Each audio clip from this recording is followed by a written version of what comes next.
இன்றைக்கு நான் செய்யும் இந்த தீர்மானத்தை என்றைக்கும் காத்திட ஆவியாய் நிரப்பும். ஒருக்கும் உடையும் அணையும் உமக்கே உகந்த தூய சரீரமா ஐம்பொறிகளையும் உமக்குள் அடக்கும் இயேசுவே ஆவியாய் நிரப்பும். வெற்றி வாழ்க்கையுள்ள மகளாய் திகழ அக்கினி என்னுள்ளம் இறக்கும். Praise the Lord. கர்த்தரும் இரட்சகருமாகிய இயேசு கிறிஸ்துவின் நாமத்தில் உங்கள் யாவருக்கும் என் அன்பின் வாழ்த்துக்கள். பிரியமானவர்களே, தேவ ஜனங்கள் எகிப்திலிருந்து விடுதலையாகி தேவ ஆவியானவர் நிலை கொண்டிருந்ததினால் மிக நேர்த்தியாய் தேவனால் வழிநடத்தப்படுகிறார்கள். அவர்களுக்கு அடுக்கடுக்கான அதிசயங்களை தேவன் செய்தார். அவர்களுக்கு தன்னுடைய வார்த்தைகளை கொடுத்தார். தேவ மனிதனாகிய மோசேயை தம்முடைய ஆவியினால் நிறைத்தார். அவனுக்கு உதவி செய்ய ஒரு கூட்டத்தை ஆயத்தப்படுத்தினார். குறிப்பாக ஆசரிப்பு கூடாரத்தை கட்டுவதற்கு பெசலேல் என்ற ஒரு தெய்வ மனிதனை தன் தூய ஆவியினால் நிரப்புகினார்.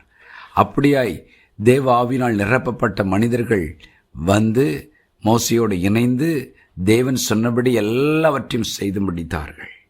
ஒரு வசனத்தை நான் வாசித்து சந்தோஷப்பட்டேன். யாத்ராம் புஸ்தகம் 40ஆம் அதிகாரம் 33 மற்றும் 34 வசனங்கள். பின்பு அவன் வாசஸ்தலத்தையும் பலிபீடத்தையும் சுற்றி பிரகாரத்தை நிறுத்தி பிரகாரத்தின் தொங்கு திரையை தொங்க வைத்தான். இவ்விதமாய் மோசே வேலையை முடித்தான். அப்பொழுது ஒரு மேகம் ஆசரிப்பு கூடாரத்தை மூடினது. கர்த்தருடைய மகிமை வாசஸ்தலத்தை நிரப்பிற்று. Exodus 40:33 and 34.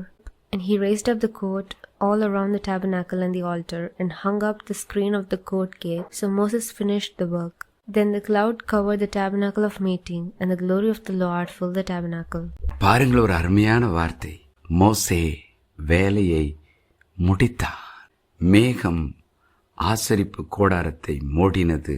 கர்த்தருடைய மகிமை வாசஸ்தலத்தை நிரப்பிற்று.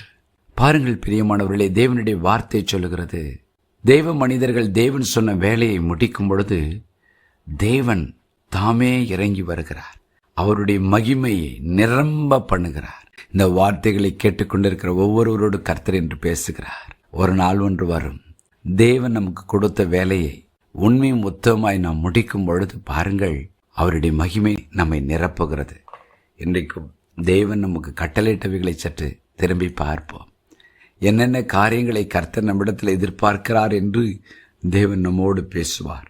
ஒருவேளை நம் வேதத்தை வாசிக்கும் போதோ அல்லது பரிசுத்தவான்கள் மூலமாகவோ அல்லது கனவிலோ சொப்பனத்திலோ தேவன் தம்முடைய பிள்ளைகளோடு இடைப்படும் பொழுது தேவன் சொன்னதை செய்து முடிக்க தேவன் நமக்கு கிருபை தருவாராக.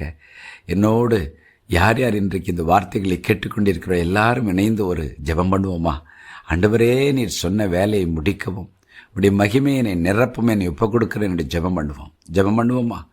பரலோக பிதாவே, என்னோடு இணைந்து ஜெபிக்கிற தெய்வ பிள்ளைகளின் வாழ்க்கையில் அப்பா, உம்முடைய அனந்த ஞானத்தின்படி உம்முடைய பரிபூர்ண சித்தத்தின்படி எதை உம்முடைய சித்தமாக நாங்கள் செய்ய வேண்டும் என்று நீர் எதிர்பார்க்கிறீரோ அதை செய்ய எங்களுக்கு கிருபை தாரும். அதற்கு வேண்டிய தூய ஆவியானவரை நிறைவைத்தாரும். அதற்கு வேண்டிய பலத்தை தாரும்.